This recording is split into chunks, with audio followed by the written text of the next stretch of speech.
Olá, boa noite. Que alegria estarmos aqui mais uma vez.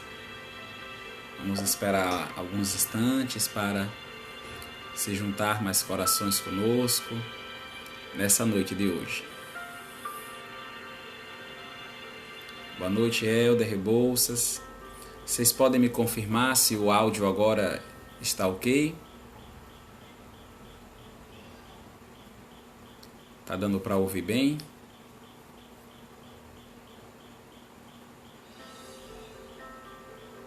Obrigado, Gisele. Obrigado. Boa noite, Zélia. Boa noite, Luiz. Obrigado, Helder. Boa noite a cada um de vocês. Eu quero agradecer o convite de estar aqui juntos no Centro Espírita Ceareiros, mesmo na modalidade virtual. É com muita alegria que nós estamos aqui estudando o Evangelho do Cristo, o nosso irmão de todas as horas. Boa noite, Márcia. Boa noite, Chaguinha. Antes da gente iniciar nossas reflexões da noite, para a gente ir asserenando nossos pensamentos, eu vou fazer uma leitura inicial do livro Fonte Viva, Psicografia de Francisco Cândido Xavier, pelo Espírito Emmanuel, e traz como tema Na Grande Romagem. É um comentário evangélico das cartas de Paulo aos Hebreus, no capítulo 11, versículo 8. E a passagem, o versículo consiste em: pela fé, Abraão, sendo chamado, obedeceu, indo para um lugar que havia de receber por herança, e saiu sem saber para onde ia. E Emmanuel comenta essa passagem evangélica colocando o título Na Grande Romagem. Pela fé, o aprendiz do Evangelho é chamado, como Abraão, à sublime herança que lhe é destinada. A conscriação atinge a todos. O grande patriarca hebreu saiu sem saber para onde ia, e nós, por nossa vez, devemos erguer o coração e partir igualmente. Ignoramos a estação de contato na romagem enorme, mas estamos informados de que o nosso objetivo é Cristo Jesus. Quantas vezes seremos constrangidos a pisar sobre espinheiros da calúnia? Quantas vezes transitaremos pelos trilhos escabrosos da incompreensão? Quantos aguaceiros de lágrimas nos alcançarão o espírito? Quantas nuvens estarão interpostas entre o nosso pensamento e o céu em largos trechos da senda? Insolúvel a resposta. Importa, contudo, marchar sempre no caminho interior da própria redenção sem esmorecimento. Hoje é o suor intensivo, amanhã é a responsabilidade, depois é o sofrimento e em seguida é a solidão. Ainda assim, é indispensável seguir sem desânimo. Quando não seja possível avançar 2 passos por dia, desloquemo-nos para diante, pelo menos alguns milímetros. Abre-se a vanguarda em horizontes novos de entendimento e bondade, iluminação espiritual e progresso na virtude. Subamos sem repouso pela montanha escarpada, vencendo desertos, superando dificuldades, varando nevoeiros, eliminando obstáculos. Abraão obedeceu sem saber para onde ia e encontrou a realização de sua felicidade. Obedeçamos por nossa vez, conscientes de nossa destinação e convictos de que o Senhor nos espera, além de nossa cruz, nos cimos resplandecentes da eterna ressurreição. Nessa leitura inicial, nessa reflexão evangélica de Emmanuel, nos lembrando de Abraão, que escuta a voz do nosso Deus, a voz do nosso Pai, e ele entrega-se, ele confia em plenitude e vai para um local que para ele é desconhecido. Ele não sabe para onde vai, ele sabe que tem que ir e ele confia, ele entrega-se e permite-se, pois sabe que quem está dando, quem está entregando é o nosso Pai. E se Deus dá, todos recebem, porque sabe que é bom. E Emmanuel faz esse convite, faz essa lembrança para nos lembrar que nós, enquanto cristãos, sabemos que vamos passar por provações, sabemos que vamos passar por dificuldades, sabemos que vamos passar por calúnias, passar por espinheiros, não teremos reconhecimento de certas pessoas ou de pessoa alguma, mas não importa, porque é tudo entre nós e Deus. Por isso que o Mestre Jesus nos fala que nós somos bem-aventurados, porque nosso é o reino dos céus, que muitos perseguiram os profetas anteriores a vós. Mas tende bom ânimo, eu venci o mundo, disse o Mestre Jesus. Então nós devemos nos permitir, nós devemos nos entregar aos planos e aos objetivos de Deus, porque o nosso entendimento ele é muito pequeno, nossa consciência ela é ilimitada. Os planos de Deus nós não conhecemos, mas nós devemos confiar perfeitamente que o nosso Deus sempre guarda o melhor para nós. É por isso que quando vamos deitar e quando amanhecemos dizemos: seja feita a tua vontade, pois sabemos que a vontade, o desejo, o querer e os planos de Deus em nossa vida são muito maiores do que o que podemos pensar. Então o convite da leitura inicial é justamente da gente se entregar a esse convite que é o chamado do nosso Pai a trabalharmos nessa seara tão linda e tão grande, onde não faltam trabalhos, mas por ora trabalhadores. Sejamos nós, cristãos, e queiramos trabalhar nessa seara bendita. Eu quero saudar a cada um de vocês que chegou agora. Boa noite, Cíntia. Boa noite, a Kelly, a João Henrique, a Alviana, boa noite. Boa noite, João, Soraya. Que alegria ter vocês com a gente essa noite. Nesse exato momento, eu quero convidar a cada um de vocês a fechar os vossos olhos, a levar o pensamento ao alto e em um só coração, em um só pensamento, poder dizer: Senhor Deus, Pai Todo-Poderoso, Pai de infinita bondade e misericórdia, reunidos, Senhor, aqui estamos em pensamento para estudarmos mais uma vez os Teus ensinamentos, Mestre Jesus, à luz dessa doutrina que tanto consola, que tanto ampara, que tanto nos esclarece, que tanto nos convida a nós mergulharmos para dentro de nós, para nos autoconhecermos e nós progredirmos, nos reconhecermos a cada dia como irmãos.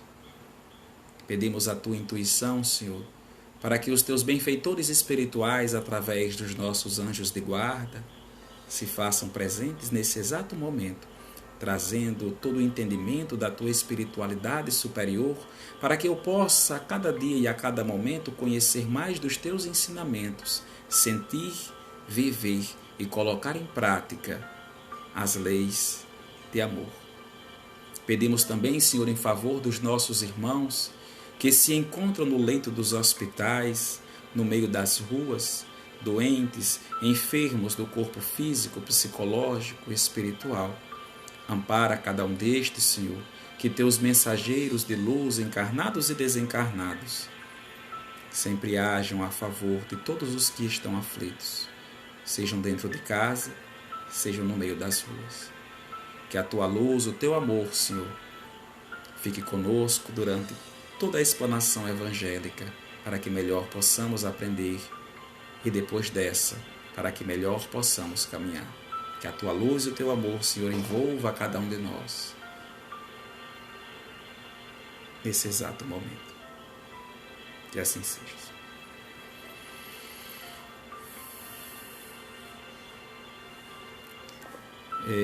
Hoje nós vamos refletir um pouco sobre o tema lar, oficina de esperança e de caridade.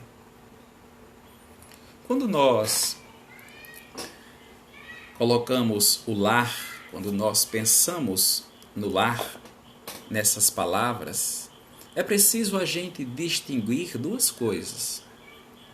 Diferenciar lar de casa.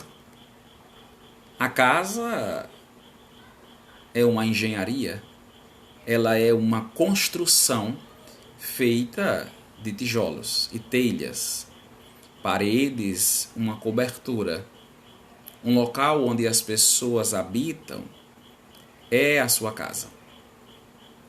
Tanto que quando nós passamos, estamos andando ou procurando um local específico, pedimos referência a um a outro e ele diz, é depois daquela casa.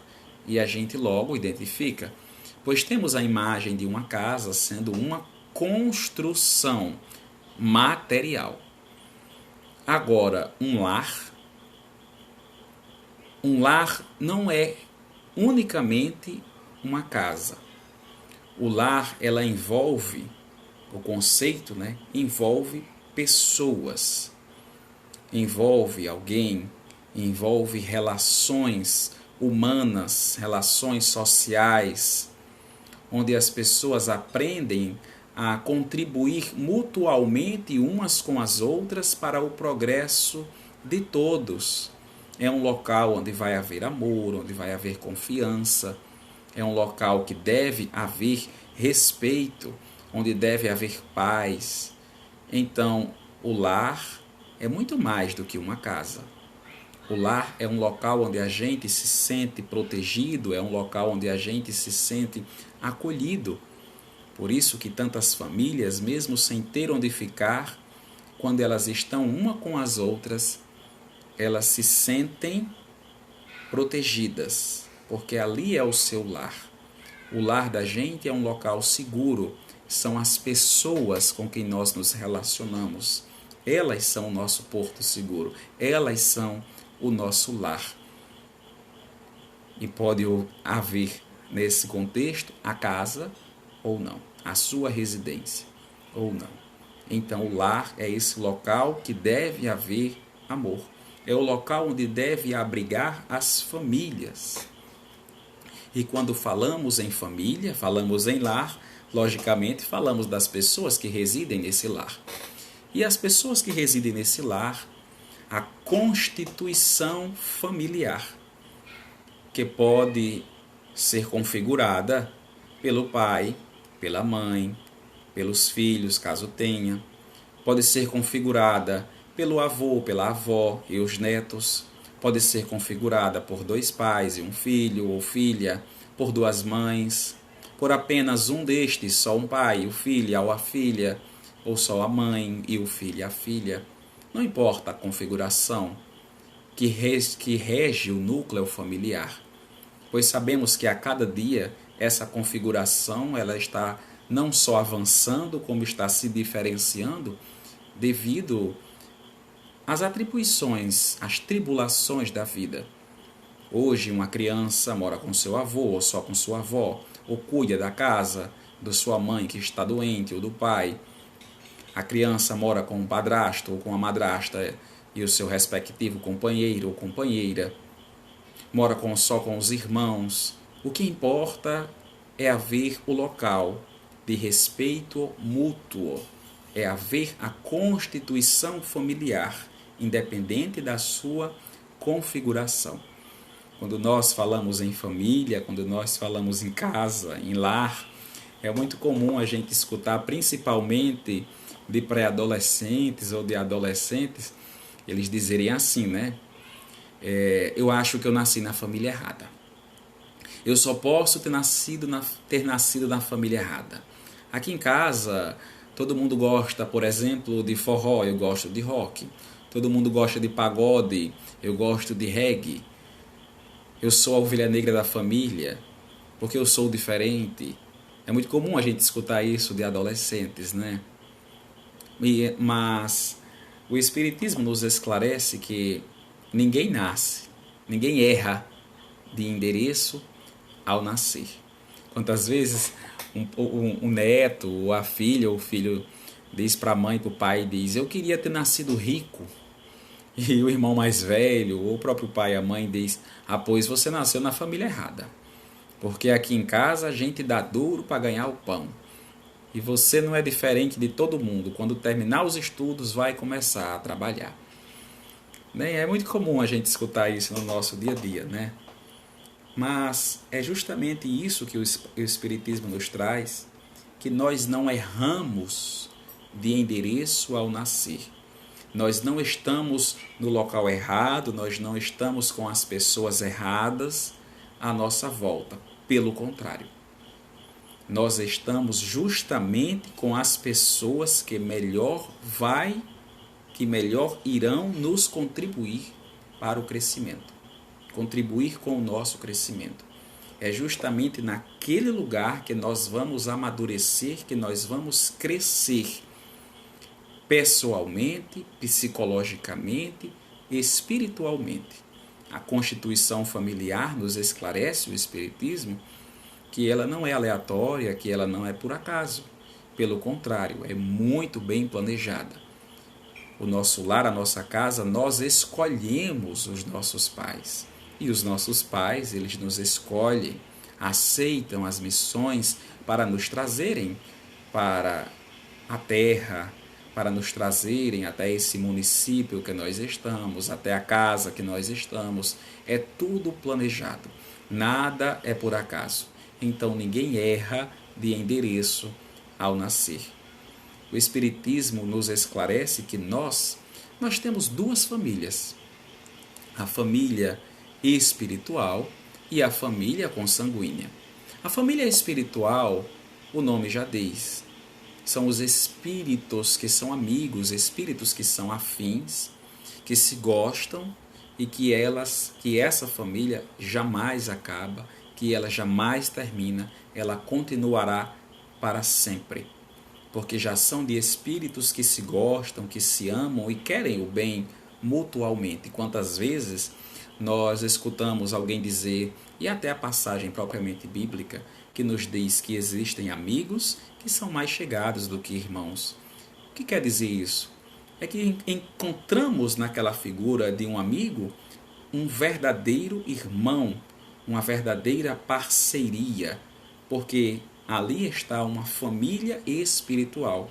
São espíritos que já são amigos, porém, um nasce em uma família e outro em outra família, porque cada um destes tem provas e expiações a vivenciarem, mas na graça de Deus ainda assim nasceram juntos no sentido de conhecerem, no sentido de continuarem sua amizade, para que os fardos fiquem mais leves e ambos consigam alcançar os seus objetivos. E tem a família consanguínea, a família material. A família consanguínea é justamente essa que nós nascemos. Como diz a música, né?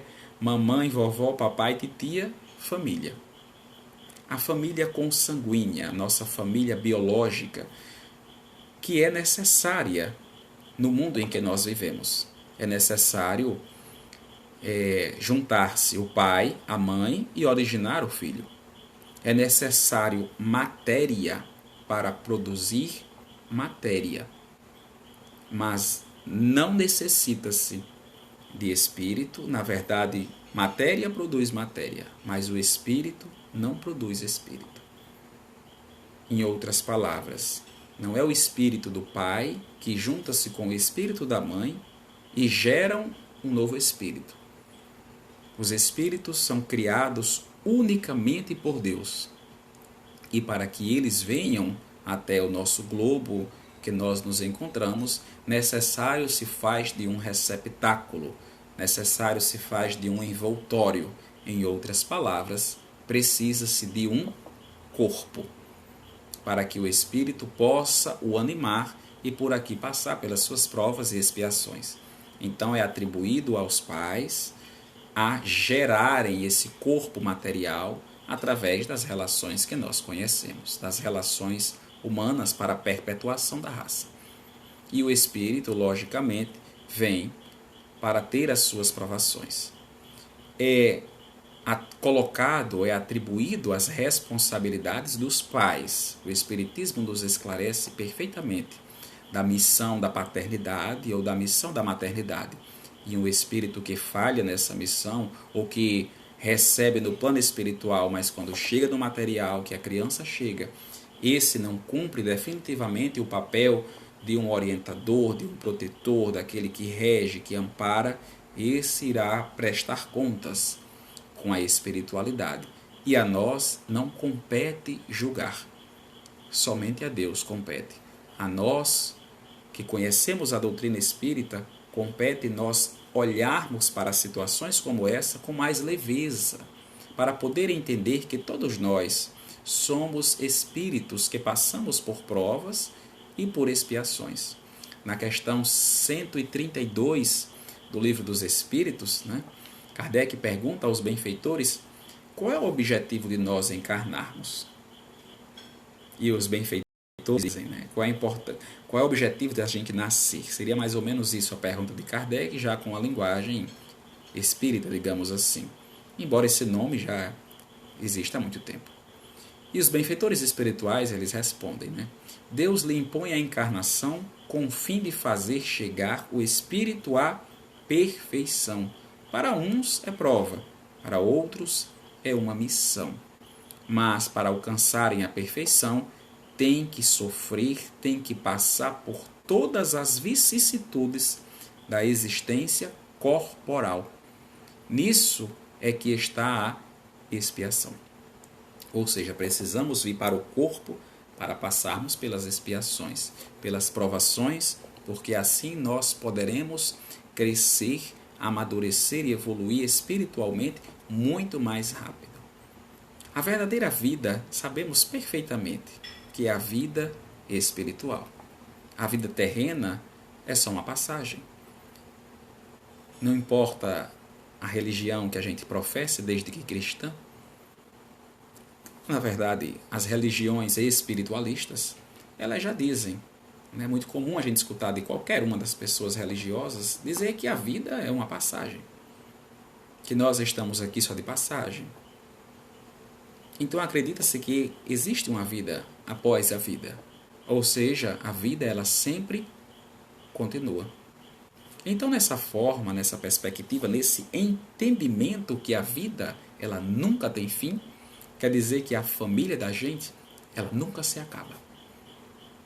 Pelo contrário, a nossa família ela só cresce, porque se nessa encarnação eu nasci rodeado de certas pessoas, de certo grupo familiar, eu convivo com este, seja numa relação boa, numa relação saudável ou não, os que se tornam cada vez mais próximos, mais amigos, que vão se tornando essa família espiritual, ela continuará para sempre.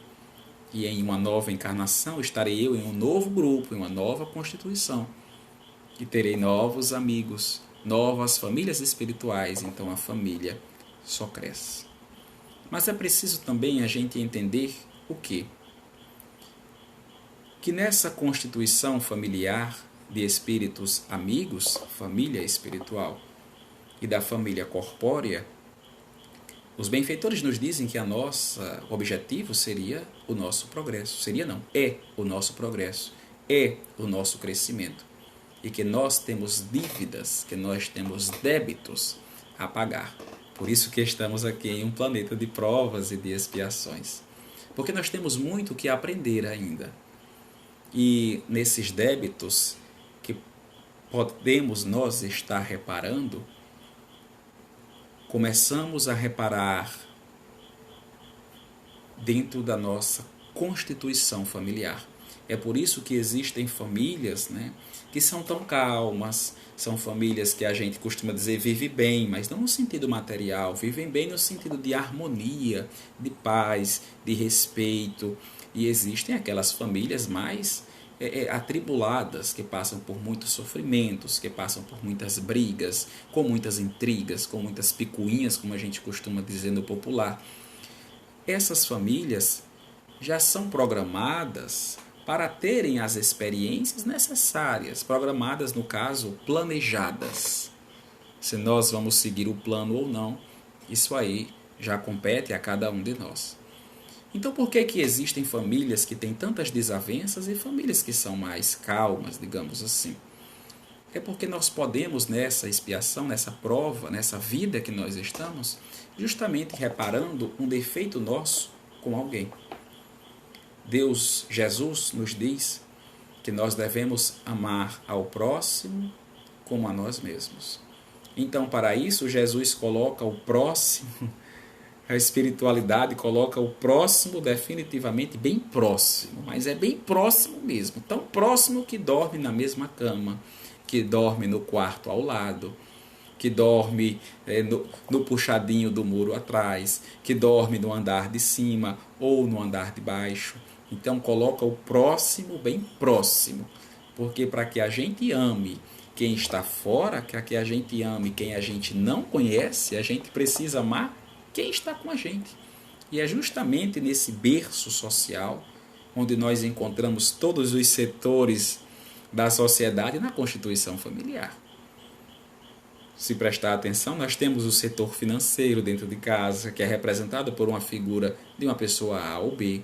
Nós temos o setor de saúde de casa, que é uma cestinha ou uma bolsa, que tem os remédios, comprimidos, colírios. Nós temos o setor de saúde em nossa própria casa.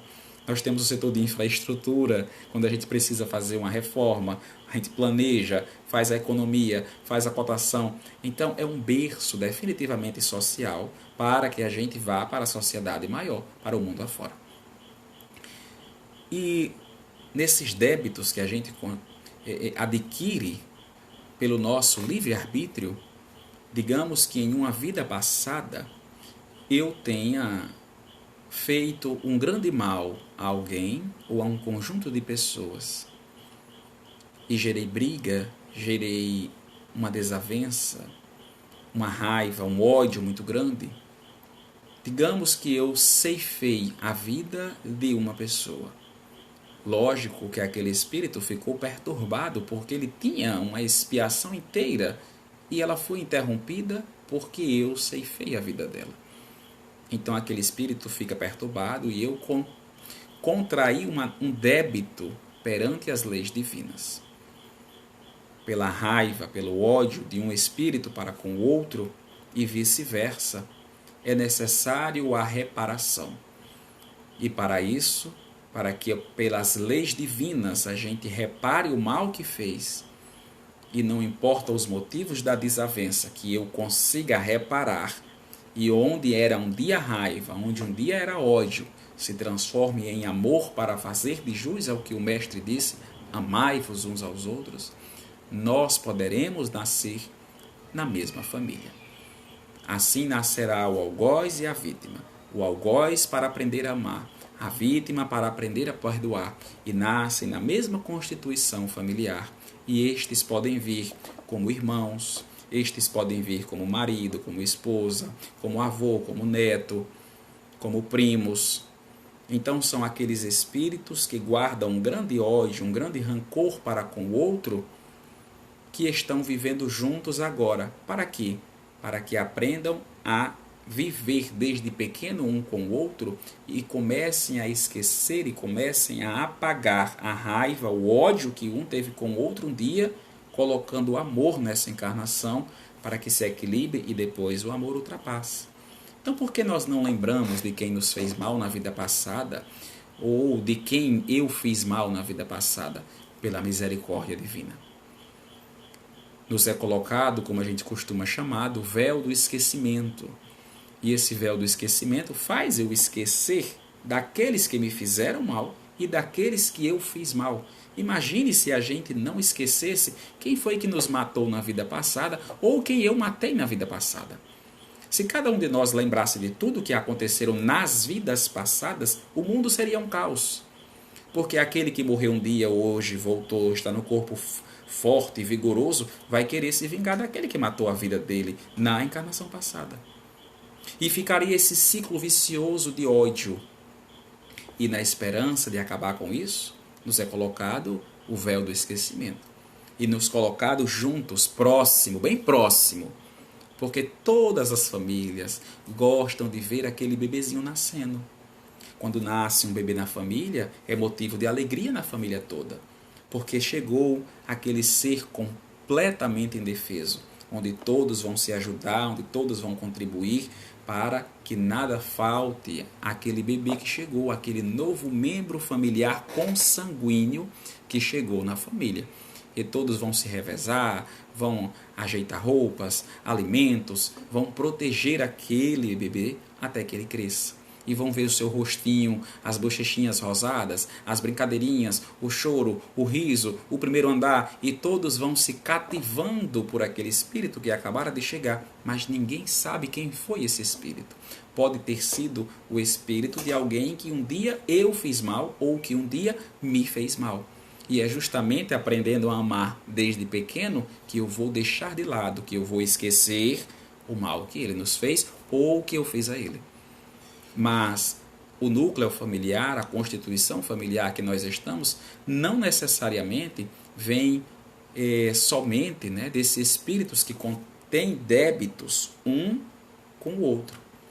Porque o espírito pode ter nascido não somente, né, nessa encarnação como uma expiação, mas também pode ter vindo com uma missão. Esse espírito que veio por missão, ele já pode ser da nossa família espiritual, pois no livre-arbítrio, alguns espíritos avançam mais rápido do que outros. Esses que avançam mais rápido que outros são justamente aqueles que cumprem a lei de amor e de caridade, como ensinada pelo Mestre Jesus. Então, no livre-arbítrio que temos, alguns espíritos progridem mais rápido do que outros. E assim sendo, esses espíritos que já estão mais adiantados nas leis de amor podem receber a missão ou mesmo pedir a missão de ajudar aqueles espíritos que ainda estão mais atrasados e nascem na mesma constituição familiar, para que aquele espírito mais esclarecido venha orientar aqueles espíritos que ainda estão perdidos. É por isso que em nossas famílias a gente encontra aquele irmão, aquele pai, aquele avô, né? Quantas pessoas dizem assim: meu avô nunca pisou na porta de uma faculdade, mas tinha uma sabedoria notória, não se chateava muito, era sempre de bem com a vida, não se deixava afligir, sempre tratava todos os filhos bem, sempre recebia todos os netos bem, sempre aconselhava todos, tinha paciência com seus filhos. Ou seja, aquele espírito era muito evoluído moralmente. Ele pode ter vindo justamente com essa missão, seja atribuída, seja pedida para ajudar aqueles espíritos necessitados. E esses podem ser já da nossa constituição, já da nossa família espiritual, ou não. Porque digamos que vão nascer, vão reencarnar na mesma família, muitos espíritos que têm débitos um com o outro. E para que guie-se melhor esses espíritos, precisa-se de um espírito mais adiantado, e a espiritualidade maior chama, pode ser que os espíritos nunca tenham nem se visto, mas chama-se um espírito mais elevado moralmente para nascer naquela constituição familiar, para guiar aqueles espíritos na lei de amor e de caridade.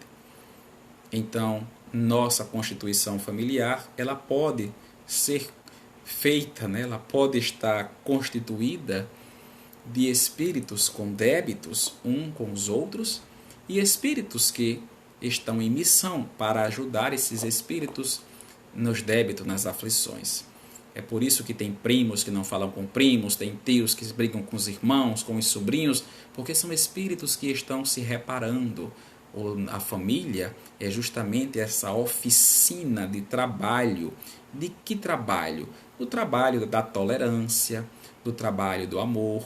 Quantas vezes o jovem, o adolescente, ele está querendo estudar para a prova, para o concurso, para o Enem, e vem aquele familiar barulhento que já chega ligando, escuta a televisão nas alturas, que começa a cantar, arrumar a casa, e não pratica a empatia com aquele outro que está tentando estudar. E logo começa a briga, e um fala mais alto do que outro, ou seja, estão no exercício da tolerância, no exercício do respeito, e logo começa no núcleo familiar. Para que, após adquirir essas virtudes, pratique-se no meio social, com a sociedade, na cidade, no mundo, no globo todo. Então a gente vai aprendendo, nós estamos justamente com os espíritos que mais irão contribuir com o nosso crescimento. E tem pessoas que espíritos, né? Pessoas que dizem que na primeira oportunidade que podem, e às vezes nem a oportunidade tem ainda, mas elas já se tenta de alguma forma sair de dentro de casa, morar sozinho, morar às vezes com desconhecido para não ficar em casa, dizendo que é melhor para ela, que às vezes é melhor para a sua saúde mental, porque não entendem que é justamente ali, naquela constituição familiar, que ela vai adquirir os valores morais que ela precisa. É justamente ali a oficina da tolerância, da paciência e do amor. Mas ela foge, ela quer sair dali. Nessas horas, Kardec nos traz, na questão 775 do Livro dos Espíritos, qual seria para a sociedade o resultado do relaxamento dos laços da família, ou seja, se a família deixasse de se importar uns para com os outros. Muito egoísmo, né? Definitivamente, se o pai ou a mãe não fosse mais atrás do seu filho, se o filho não fosse mais atrás do seu pai, da sua mãe ou dos seus irmãos, definitivamente criou a consciência, foi embora, deixou tudo para trás e cada um que cuide da sua vida. Se assim fosse, responde os espíritos, uma recrudescência do egoísmo. Em outras palavras, seria o exagero, seria o ápice do egoísmo. Pensar somente em mim, pensar somente no eu, sendo que uma vez o nosso mestre diz, honrai o vosso pai, honrai a vossa mãe. Até na primeira revelação trazida pelos 10 mandamentos, tem de honrar o vosso pai e a vossa mãe. E honrar não é somente seguir os seus conselhos, mas também prestar a ele todas as assistências, haja vista que um dia ele nos prestaram toda a assistência, até no nosso desenvolvimento físico, moral, até que a gente pudesse viver na sociedade, seja sozinho ou junto com alguém. Então, o lar é verdadeiramente essa oficina de trabalho, para que a gente aprenda a amar, a tolerar, a respeitar. Lógico que nós também temos os nossos planos, nossos objetivos, e pode ser que algumas vezes, né, ou muitas vezes, a gente necessite sair das nossas casas, dos nossos pais, para que a gente construa o nosso próprio núcleo familiar, seja com meu marido, com minha esposa, posso ter filhos ou não. Isso vem das provas que eu pedi na espiritualidade. E aí eu serei responsável por viver com outro espírito, que esse também tem seus defeitos, eu tenho os meus defeitos, e nós vamos aprender a conviver com os defeitos uns dos outros, até que eu cresça e o outro também. Quantas vezes nós vemos pais ou mães desesperadas porque um irmão não fala com o outro irmão, ou porque quando cresceram, brigaram tanto que quando cresceram um não fala mais com o outro, um foi embora morar num canto, o outro foi embora morar no outro, eles não se encontram, e até nas confraternizações de fim de ano, Natal, Ano Novo, eles evitam até visitar os pais porque não querem se ver. E os pais ficam muito aflitos, logicamente, mas é necessário entender que a luz de um espírito imortal, pode ser que esses irmãos eles tenham sido inimigos na vida passada, inimigos de se odiarem, e que nessa encarnação foi para diluir esse ódio, foi para tirar, foi para amenizar, foi para que nessa encarnação um perdoe o outro, ou no mínimo que um tolere o outro. E numa encarnação futura, esses aprendam a respeitar-se, e em uma outra encarnação, esses aprendam a ver-se como irmãos, ou aprender a ver-se como marido ou esposa, não importa a configuração, para que aprendam a amar-se. Então, sair do ódio e chegar até o amor pode ser uma estrada muito longa, mas que à luz da doutrina espírita entendemos que somos imortais e que recebemos essa bênção da reencarnação para o nosso progresso, para o nosso crescimento. Então, quando nós nos afligimos agora por um filho que é difícil, por um filho que anda pelos caminhos tortuosos, mesmo recebendo todo o amparo, toda a proteção, toda a orientação para o caminho correto, e esse insiste em desviar-se, mas é porque esse espírito ele já era assim, e quando tomou conhecimento, tomou forma, né? No início da juventude, já na fase infantil, o espírito mostra seus traços de egoísmo, de raiva. Na adolescência fica mais forte, e na juventude ela cria, né? Ela mostra-se como ela é. Na fase adulta nem se fala. Então é justamente nesse processo da infância até a juventude e a fase adulta que o espírito está mais susceptível à mudança e aprende as leis de amor e de caridade que devem ser ensinadas pelo seu pai, pela sua mãe, pelo seu avô, pela sua avó, pela sua constituição familiar. Então o responsável por aquele filho, por aquela criança que chega, tem uma missão muito grande. Esses espíritos que cuidam, é uma dádiva, é uma missão, foi uma bênção que Deus confiou, cuidar e orientar aquele espírito. Então, para as famílias que têm esses filhos, esses irmãos ou esses pais difíceis, essas mães difíceis, tolerância é uma oficina de trabalho. E lembrem-se que nós reencarnamos para atingir a perfeição, para que a gente vá diluindo esse ódio, para que ele se transforme em amor. Então vamos ter esse lar na esperança de que nós um dia seremos uma família toda espiritual, por muito se amar, por muito se querer. E para zelar por esses espíritos na esperança do progresso mútuo, vamos proteger a nossa constituição familiar, vamos proteger o nosso lar. E vamos proteger na espiritualidade com o que o Mestre Jesus nos ensinou, com o Evangelho no lar. O Evangelho que é luz, que é trazer o nosso Mestre Jesus para dentro de casa. E aí não importa se aqueles espíritos um dia me fizeram raiva ou eu fiz raiva, se eles contribuíram débito comigo ou se fui eu que contribuí débitos com ele.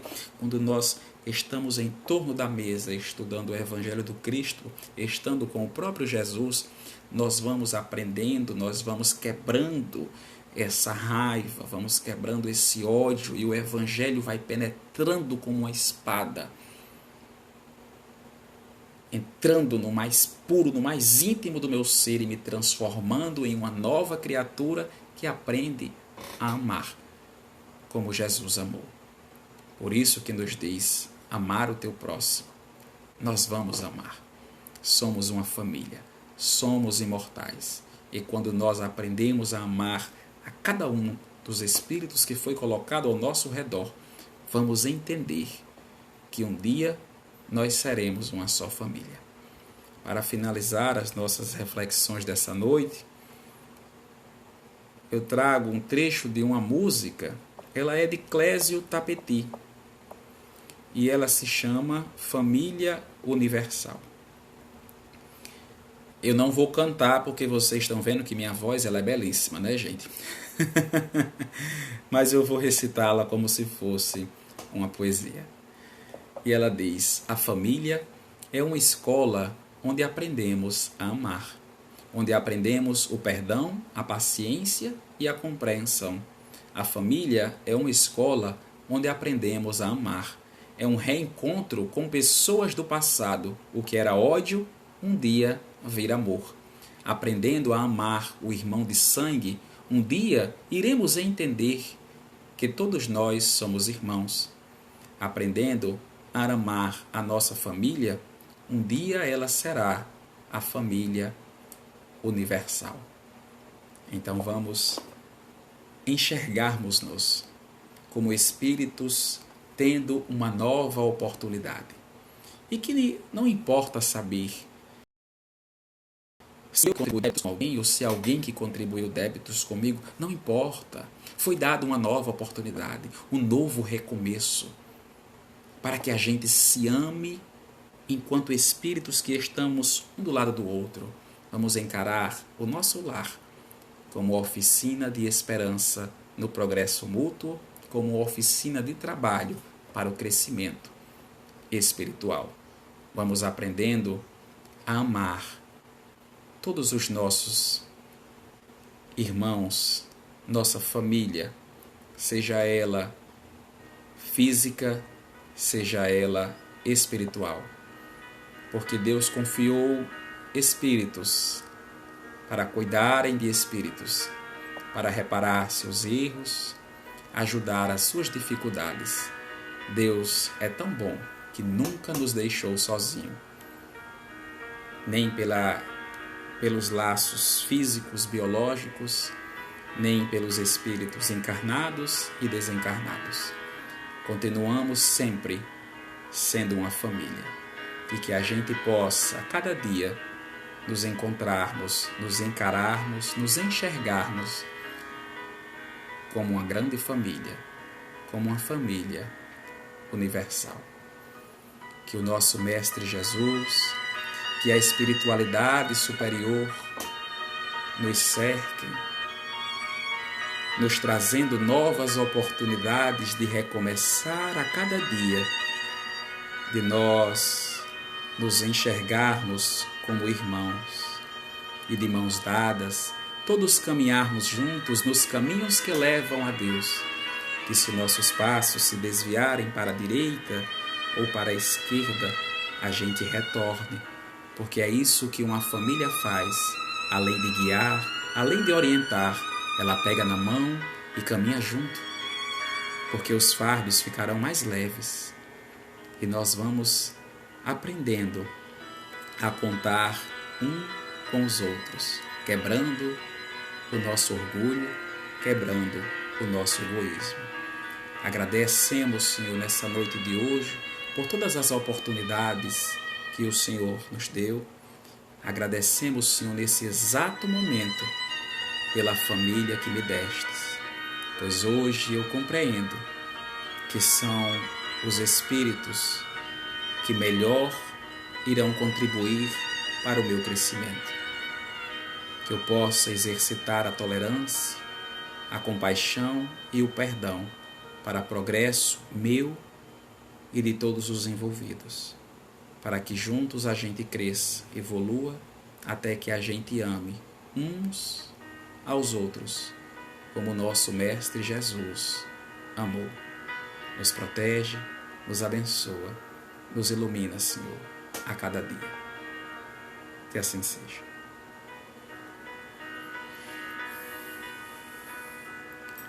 Eu quero agradecer a cada um de vocês que ficou conosco nessa noite de hoje. Quero agradecer a pessoa do Rebouças pelo convite. Obrigado, Clarinha, a Soraya. Que alegria ficar com cada um de vocês essa noite. Que o nosso Mestre Jesus, que o nosso Pai amado, abençoe a cada um de vocês. Muita paz.